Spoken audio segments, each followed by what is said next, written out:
شروع کرتا ہوں اللہ کے نام سے جو بڑا مہربان نہایت رحم والا ہے۔ چوڑیاں پہن کر نماز پڑھنے والی عورتیں یہ بیان ضرور سنیں اور حضرت عائشہ صدیقہ رضی اللہ تعالی عنہا کا فرمان ضرور سن لیں۔ زیبائش اور سنگار عورت کا بنیادی اور فطرتی حق ہے جو کہ بعض حالات میں اس پر واجب بھی ہو جاتا ہے۔ بہرحال بننا سنورنا میک اپ کرنا عورت کی فطرت کے عین مطابق ہے، لیکن موجودہ زمانے میں نت نئے فیشن اور مقابلہ حسن کی دوڑ نے عورت کو بناؤ سنگار کے معاملے میں حدود سے آگے نکال دیا ہے۔ اسلام عورت کے بناؤ سنگار کا قطعی مخالف نہیں ہے، لیکن وہ عورت کو شوہین بننے یا بنانے سے روکتا ہے اور یہ قید لگاتا ہے کہ اس کا بناؤ سنگار دنیا کو دکھانے اور شومین بننے کے بجائے صرف ایک ہی مرد کے لیے ہو اور اس بناؤ سنگار کو اس کے محرم ہی دیکھ سکیں اور وہ بھی مکمل آداب کے ساتھ دیکھیں۔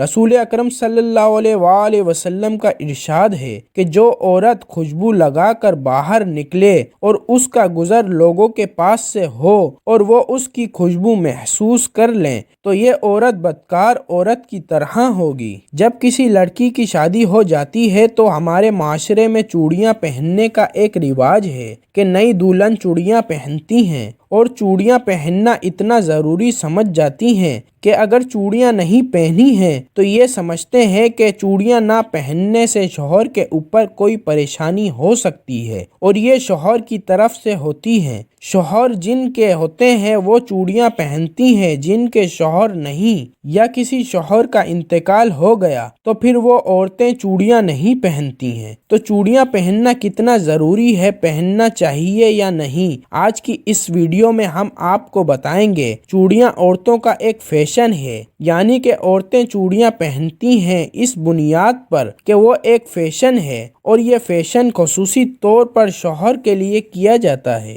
ویسے تو ہر سنگار شوہر کے لیے ہوتا ہے، یہ ہر عورت جانتی ہے، ہر عورت یہ کہہ رہی ہوتی ہے کہ ہم اپنے شوہر کے لیے میک اپ کر رہے ہیں، لیکن ایسا ہوتا نہیں ہے۔ اگر واقعی کوئی عورت اپنے شوہر کے لیے میک اپ کرتی ہے تو پھر وہ اسپیشل رات کے لیے تیار ہو، رات کو میک اپ کر کے سوئے، کیونکہ رات میں ہی اس کا شوہر گھر ہوتا ہے تو پھر اس میں کوئی گناہ بھی نہیں ہے، اور جو عورتیں شوہر کے لیے میک اپ کر رہی ہیں تو وہ جائز ہے اور اس میں اس عورت کو ثواب بھی ملے گا۔ اور اگر کوئی عورت اس سے میک اپ کر رہی ہے کہ ہم گھر سے باہر جا رہے ہیں، لوگ ہمیں دیکھیں گے تو یہ بہت بڑا گناہ ہے۔ اور اگر عورتیں یہ سوچتی ہیں کہ اگر ہم باہر بغیر میک اپ کے جائیں گے تو ہمارے شوہر پہ ہی الزام آئے گا کہ ان کا شوہر ان کو کپڑے اچھے نہیں دلاتا، تو اپنے شوہر کی عزت کے لیے اچھے کپڑے پہن کر میک اپ کر کے جانا بہت اچھی بات ہے،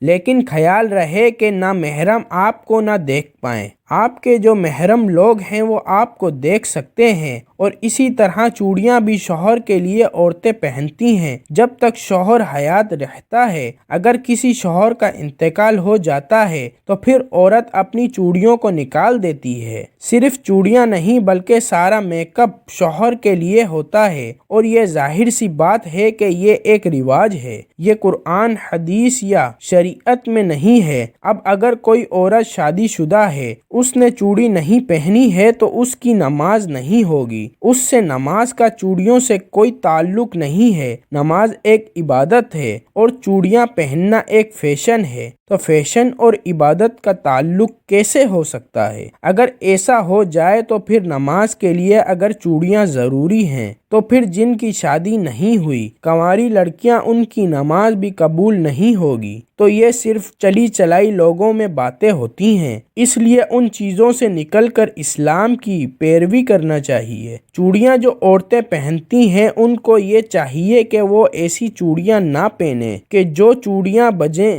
آواز کریں، ان سے بچنا چاہیے۔ عورت کے لیے زیورات پہننا جائز ہے اور ان زیورات میں نماز ادا کرنا بھی جائز ہے، البتہ نامحرموں سے پردے کا اہتمام نماز اور نماز کے علاوہ دونوں صورتوں میں ہونا ضروری ہے۔ لہٰذا اس صورت میں عورت چوڑیاں پہن کر نماز پڑھے اور اس سے آواز پیدا ہو جائے یا وہ آواز غیر محرم تک اتفاقی طور پر پہنچ جائے تو اس سے عورت کی نماز خراب نہیں ہوگی۔ حضرت عائشہ رضی اللہ تعالی عنہا عورتوں کے بغیر زیور نماز پڑھنے کو ناپسند فرماتی اور فرمایا کرتی اگر اور کچھ نہ ہو تو ایک ڈورا ہی گلے میں لٹکا لے۔ حضور صلی اللہ علیہ وآلہ وسلم فرماتے ہیں انگوٹھی صرف چاندی ہی کی پہنی جا سکتی ہے، دوسری دھات کی انگوٹھی پہننا حرام ہے، مثلا لوہا، پیتل، تانبا، جست وغیرہ ان دھاتوں کی انگوٹھیاں مردوں و عورتوں دونوں کے لیے ناجائز ہیں۔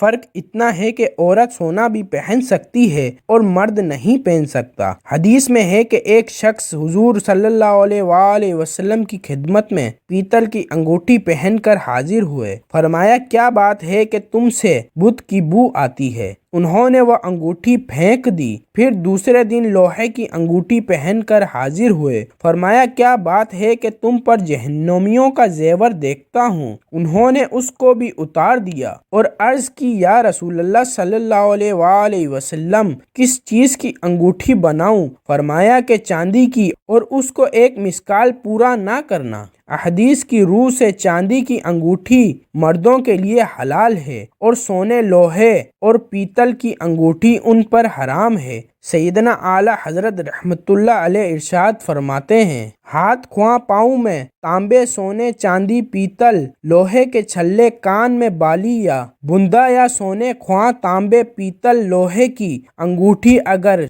ایک تار کی بھی ہو، یا 4.5 ماشے چاندی یا کئی نگ کی انگوٹھی یا کئی انگوٹھیاں اگرچہ سب مل کر ایک ہی معاشہ کی ہوں، کہ یہ سب چیزیں مردوں کو حرام و ناجائز ہیں۔ مردانہ طرز کی انگوٹھی عورت کو پہننا جائز نہیں ہے کہ مردوں سے مشابہت ہے، اور مردوں سے مشابہت اختیار کرنے والی عورتوں کے متعلق بخاری شریف میں ہے رسول اللہ صلی اللہ علیہ وآلہ وسلم نے عورتوں کے ساتھ مشابہت کرنے والے مردوں اور مردوں کے ساتھ مشابہت اختیار کرنے والی عورتوں پر لعنت فرمائی ہے۔ ہم امید کرتے ہیں کہ آپ کو اس بات کی سمجھ آ گئی ہوگی کہ زیورات میں مردوں اور عورتوں کے لیے کیا جائز ہے اور کیا ناجائز ہے، اسی لیے وہ چیز استعمال کریں جو آپ کے لیے بہتر ہے اور جس کی دین اسلام ہمیں اجازت دیتا ہے۔ دعا ہے کہ اللہ پاک ہمیں دین کی مکمل سمجھ نصیب فرمائے اور ہمیں نیکوکاروں میں شامل کرے،